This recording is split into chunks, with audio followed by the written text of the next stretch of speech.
അറിയോ അറിയാ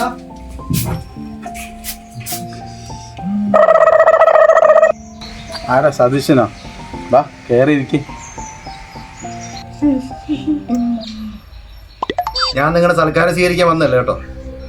എൻ്റെ കയ്യിൽ മേടിച്ച പൈസയും കൊണ്ടുവാ. ചിരിച്ചു കാണിക്കുന്നു അല്ലേ? ഒരു ചിരിക്കാതെ പൈസയും കൊണ്ട് തരാൻ ചിരിച്ചുകൊണ്ട് സതീശൻ തന്നെ. സതീശ, ഇവിടുത്തെ അവസ്ഥകളൊക്കെ നിനക്കറിയാവല്ലോ. എങ്ങനെയൊക്കെയോ ഞങ്ങൾ കഴിഞ്ഞു പോകുന്നേ ഉള്ളു. ഞാൻ ഫ്രീ ആയിട്ടൊന്നുമല്ല ആർക്കും പൈസ തന്നത്. ഇപ്പൊ മാസം എത്രയാണെന്നറിയാവോ? ആഗ്രഹം ഇല്ലാഞ്ഞിട്ടല്ല സതീശ, ഗായത്രിയുടെ പഠിത്തത്തിന് തന്നെ ഭയങ്കര ചെലവാ. അളിയ അതിനുള്ള വഴി ഇന്നാളിൽ ഞാൻ പറഞ്ഞല്ലയോ എൻ്റെ അളിയനെ കൊണ്ട് കെട്ടിക്കാൻ. അവൻ ഇച്ചിരി പ്രായം ഉണ്ടെന്നേ ഉള്ളല്ലോ, അത് കേൾക്കത്തി. അത് മാത്രല്ലല്ലോ സതീശ, അവനിത്തിരി ഗുണ്ടായസം കൂടി ഇല്ലേ? അതിനിപ്പോ എന്താ, ആണുങ്ങളായ ചെറിയ ഗുണ്ടായുസൊക്കെ വേണം. എന്നെ തന്നെ കണ്ടുപിടിക്കാം. എനിക്ക് ചെറിയ ഗുണ്ടായുസൊക്കെ ഉണ്ട്. എന്നാണ് നമ്മൾ കൊടുത്ത പൈസ തിരിച്ചു കിട്ടത്തുള്ളൂ, അല്ലെങ്കിൽ തരത്തില്ല നീ അയച്ചുകള്. ഗായത്രിയുടെ ഉദ്ദേശിച്ച് മാത്രമല്ലേ പറഞ്ഞു കേട്ടോ.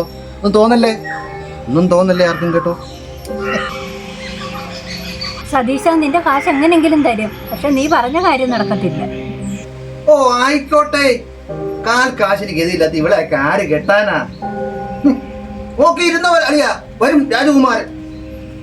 നമ്മളൊന്ന് പറയുമ്പോ നമുക്ക് നമ്മളൊരു കാര്യം പറയുമ്പോ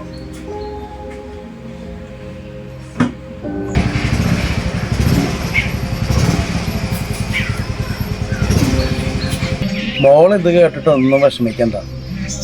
അമ്മാവൻ ഇനി ഇതും പറഞ്ഞു വരുമായിരിക്കൂ? അങ്ങനെ ഒരുത്തനെ കൊണ്ട് ഞങ്ങൾ നിന്നെ കെട്ടിക്കത്തില്ല. മോള് വിഷമിക്കണ്ട.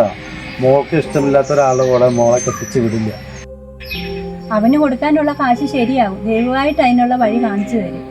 അന്നൊരു അത്യാവശ്യം വന്നപ്പോൾ നിന്റെ സഹോദരനായതുകൊണ്ടാ പൈസ പലിശയ്ക്ക് വാങ്ങിയത്. സാവകാശം കിട്ടുമല്ലോ എന്ന് കരുതി. ഞാൻ അവന്റെ കൂടപ്പിറപ്പല്ലേ, അത് ഓർക്കാതല്ലേ അവൻ എന്നോട് ഈ കണക്കുകളെല്ലാം പറഞ്ഞത്. എങ്ങനെയെങ്കിലും നമുക്ക് അവന്റെ പൈസ തിരിച്ചു കൊടുക്കണം, ഇല്ലേ ഓരോന്ന് പറഞ്ഞ് ഇനിയും കയറി വരും.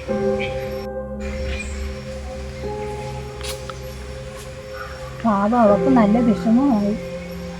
അവളെ നല്ലൊരാളുടെ കയ്യിൽ പിടിച്ചേൽപ്പിച്ചിട്ട് വേണം ഒന്ന് സമാധാനമായിട്ടൊന്ന് ഉറങ്ങാൻ.